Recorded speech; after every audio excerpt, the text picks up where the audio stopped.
All right, Frankie, the football world saw your tweet about Shedeur Sanders throwing mechanics at his pro day. My man, you broke the internet like your Kim Kardashian. But now I got to give you some heat on it. So the actual tweet was this. Shedeur's throwing looks so unnatural. Ball comes out weird flat. He overdoes his mechanics. It's forced with average at best scrambling ability. He would really need the perfect system and years to develop. A lot of people co-signed it. A lot of folks disagree, including me. First, give me your why, and then let's have some fun, because I'm coming at you, my guy. All right, let me just explain this really quick. And Brandon, you know you're one of my faves. You're the OG. You know you're the GOAT. Let me break this down for everybody. What I meant by this tweet, and it got a little bit too much, I think, play because of the wording. I know saying someone's ball comes out weird to people's like, what does that mean? What do you mean? Hey, it ducks a little bit. It's not a tight spiral. And I was seeing that over and over again. I mean, I'm just comparing his pro day to what other quarterbacks do during their own pro days. Now, when he throws it deep, you see the ball kind of tightening up as it goes out there in space and has some more velocity to it. But underneath, it's wobbly. It's got that ducky, almost knuckleball looking thing. And that's what I meant by weird. Weird's not the greatest adjective for that description, but what are you going to do? Not everyone, is perfect with their tweets. What I meant by overdoing his mechanics, it just looks robotic. It looks like he's a little bit not natural in his progressions, meaning like what he would just do in the backyard. Like he's trying to show off his mechanics and his elongated delivery, and the mechanics aren't bad, so I didn't want to make it seem like they're bad, but I just think he looks a little bit too mechanical, if that's the right way to say it. Robotic is kind of what I was going for there. But yeah, was it a little bit overdone? My own tweet, probably, but I'm not looking at that pro day and saying to myself, "Wow, unreal." Comparing that to other quarterbacks, Brandon, I'm just not. And there's a reason Tennessee said, no more private workout. We're not going to have a private workout. And now Schefter's saying the earliest he could see Shedeur going is ninth to New Orleans. The reason why the Tennessee Titans are out is because they've identified Cam Ward as their guy. Like everyone has Cam Ward as their number one quarterback on the board. So there's no need to even entertain Shedeur Sanders coming to Nashville, because it's like in the words of his dad back in the day, I ain't gonna be there for you to draft me, or he's not gonna be there for them to draft to draft him. I just look at it like this: when it comes to Shedeur Sanders, we've gone from, oh well, his level of competition, to, oh well, the entourage that he has, oh, can he play without his dad, to now we're talking about mechanics. It's like the goalpost continues to move for this kid. So I'm saying, and what I say to a lot of people when we're talking about a Shedeur Sanders, are we saying because of the pro day or the question in his mechanics, are we questioning, is he a top 5, top 10 pick, or is he an NFL quarterback? And then we can go, and then we can have the conversation. Well, listen, Brandon, from where I'm coming from is I'm putting him on a standard of being a top 5 pick, a top 10 pick, Okay. the top quarterback potentially in this draft. So when I'm judging Shedeur, I'm judging him at the highest possible standard, the tippy top. And there are things I do like in his game. I do think his ball placement underneath and at an intermediate level is very good. I think he understands where the receivers need to get the ball to get and maximize their yak. But a lot of other things outside of that are really alarming. For example, I think after his first read's not there, I think he holds onto the ball way too long and he's waiting, and Shedeur depends on Travis Hunter and some of those other guys there in Colorado, Jimmy Horn and Wester, to kind of bail him out a little bit. And I think that he needs to really go through a game plan that he needs a game plan that he can go through and execute on. And if that game plan is a little bit off and there's some bumps in the road along that path of running that game plan, I think he falls into trouble. If you look at games where he played against ranked opponents, I mean, he's played okay, but not good enough at a top 10 pick level, a top quarterback level. Look at that BYU game. And it's not that, he's not a good quarterback prospect, because I think he's good. I just don't think he's great. So And go ahead. Final yeah. thought. Go ahead. Go before I No, jump in. I don't think he's great. I don't think he has enough touch underneath to justify him being a short to intermediate passer. I get that he's a short to intermediate game plan, Brock Purdy-ish kind of style of quarterback, if you give him a great game plan, but you need some touch there. You need to know where your second or third read is all the time, if that's what your bread and butter is as a quarterback. The deep ball's okay. It's pretty good. But sometimes the way he, stays in the pocket a little too long, I don't even know if he's going to be able to get there in the NFL. And we know moving isn't a strength of his. In 2 years, he had negative 127 yards rushing. Negative. So it's not like this guy. Of that is off of taking sacks. We're talking about a guy that still completed 74% of his passes last season with the worst offensive line in college football. I got a buddy that coaches for Nebraska. Saw some content I did on Shedeur. Text me. He's a dog, bro. He said Colorado would have been in the college football playoffs had he had some sort of offensive line. You mentioned having receivers to bail him out. Is Joe Burrow not a good quarterback because he's got T. Higgins and Jamar Chase to throw to? Having weapons is a luxury and a must in the NFL. That's why they always try and surround Patrick Mahomes with a new receiver, a Rashee Rice or a Xavier Worthy and a Travis Kelce, because it's not like you could throw it to yourself.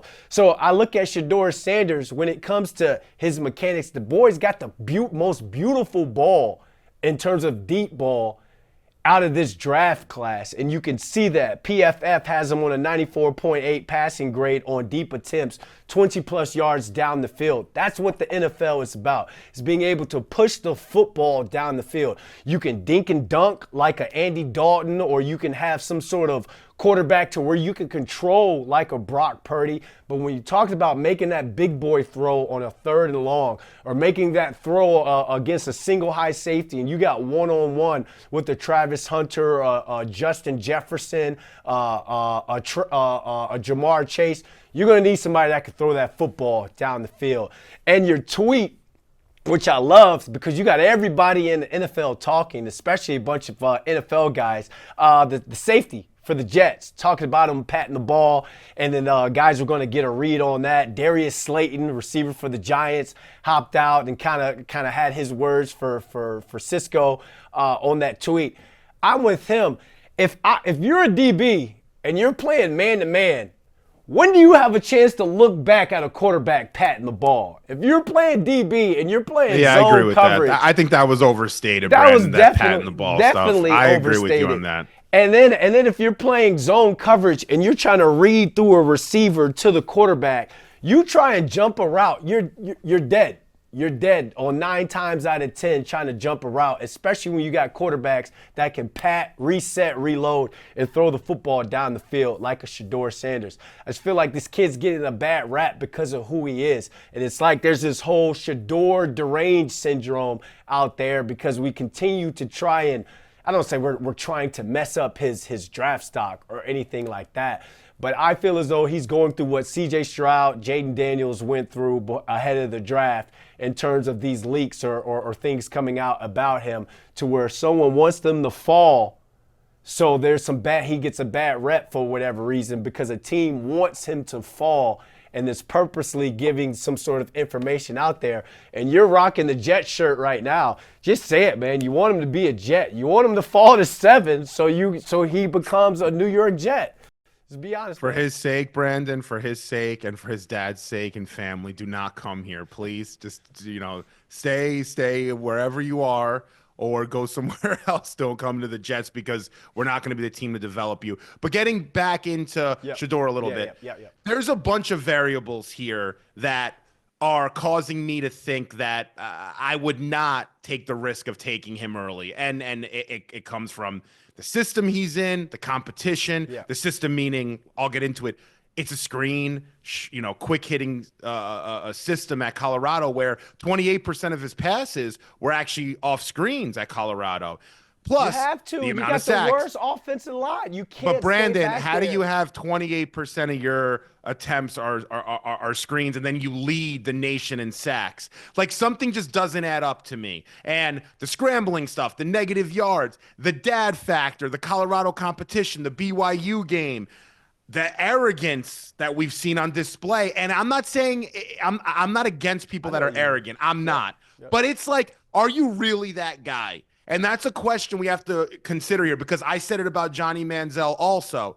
When Johnny goes in to wherever he's going, Cleveland at that time, his little A&M thing that he had going on, that bubble pops real fast, man, real fast. And I don't know if Shedeur is ready for the 30-year-old vet that is tired and has a bad lower back who doesn't care that he's got the rollie coming in, and has the nice car collection. Do you know what I'm saying? Like, I'm just saying, like, it's a differently, you've been in NFL locker rooms. You know how things are. He's NFL ready. And at the end of the day, if you're showing up, one, you're putting in the work, and two, you're making that throw to keep a defense off the field so that vet with the bad back doesn't have to go out there and bail the defense out. You're the guy that's making that ooh-ah type throws to where in training camp, not only the defense sees it, but the coaching staff sees it, and the most importantly, the fan base sees it, then you're the QB1. When we talk about 28% of his throws being short passes, dink and dunks, that's an extension of Colorado's run game. That Pat Shurmur offense, who Pat Shurmur, former head coach of the Giants, longtime NFL OC, understood that I can't protect Shedeur Sanders, and we can't run the football. So throwing quick hitches, throwing quick slants, quick game, getting the ball out fast, that's an extension of the run game. Now, when they got in trouble and they got behind the sticks, yeah, he's taking sacks because he would rather take a sack than throw an interception and put the defense or in some sort of bad position or give the momentum to the other team and maybe give them a short field or something like that. But we're talking about a dude who used to train with Tom Brady. We're talking about Deion's son. If there's anybody from the Tyler Shucks to the Will Howards to the Riley Leonard to even Cam Ward that's built for what you're about to walk into with what is expected from you, it's Shedeur Sanders. That confidence has to be there. And I'm with you on Johnny Manziel. I'm going to say Johnny Knoxville. I'm with you on Johnny Manziel. I was, me, Frank, I'm a showboat guy. I thought Johnny Manziel was going to be God's gift to the NFL. But one thing he didn't do, he didn't put in the time. He didn't put in that work. I remember seeing Eli. I remember seeing that he had a Toyota Highlander back in 2007. I used to be like, why is Eli riding a Toyota? It was free. That Toyota used to be there before I got in at 6 a.m. to start my lift. That Toyota was there past 6 p.m. when I was leaving to go home. Quarterback that's going to put in that work. And I think Shedeur Sanders, because he understands who he is and what he's walking into and what he creates, I think this kid understands what it is he has to do to not only win over his teammates, but win over a fan base. You're a Jets guy, I'm a Giants guy. These fan bases have been starved or starving for a quarterback that can come in, understand what he's supposed to do, win over his team and win over that fan base, and at the end of the day, breathe some sort of life into some of these fan bases. I think Shedeur Sanders could be that guy. We don't know until they go out there and they line up on the field.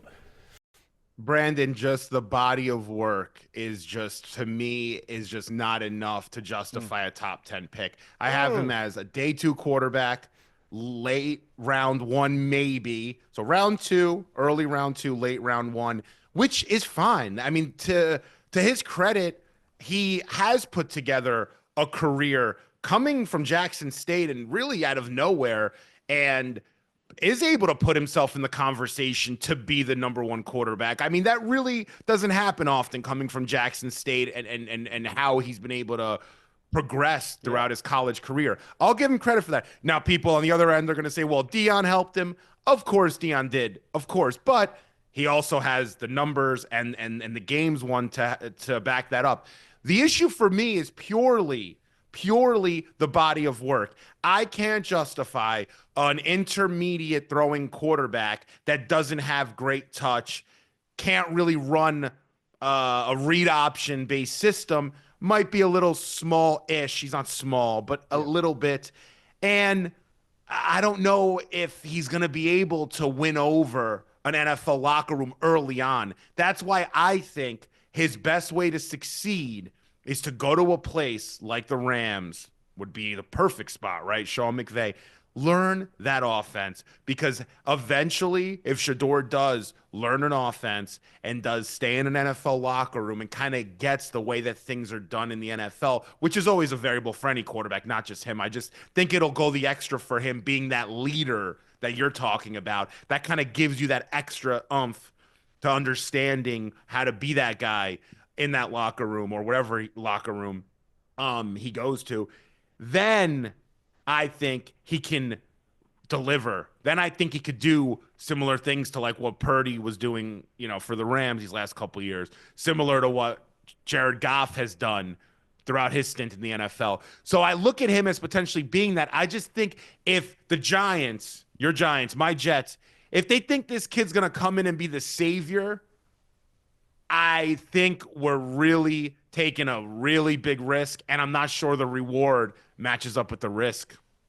Mitch Trubisky went second overall, I believe, in 2017 to the Bears that year. Remember, people were raving about him coming out of UNC. Oh, yeah. There's a guy, Steven Ruiz from The Ringer, gave Patrick Mahomes a C- grade that year. I remember that like it was yesterday. The Chiefs had to trade up to go get Mahomes. Now Mitchell Trubisky is a career backup. Mahomes is a guy that we're putting – he's the LeBron versus Jordan, that sort of thing, trying to take down Tom Brady as the GOAT.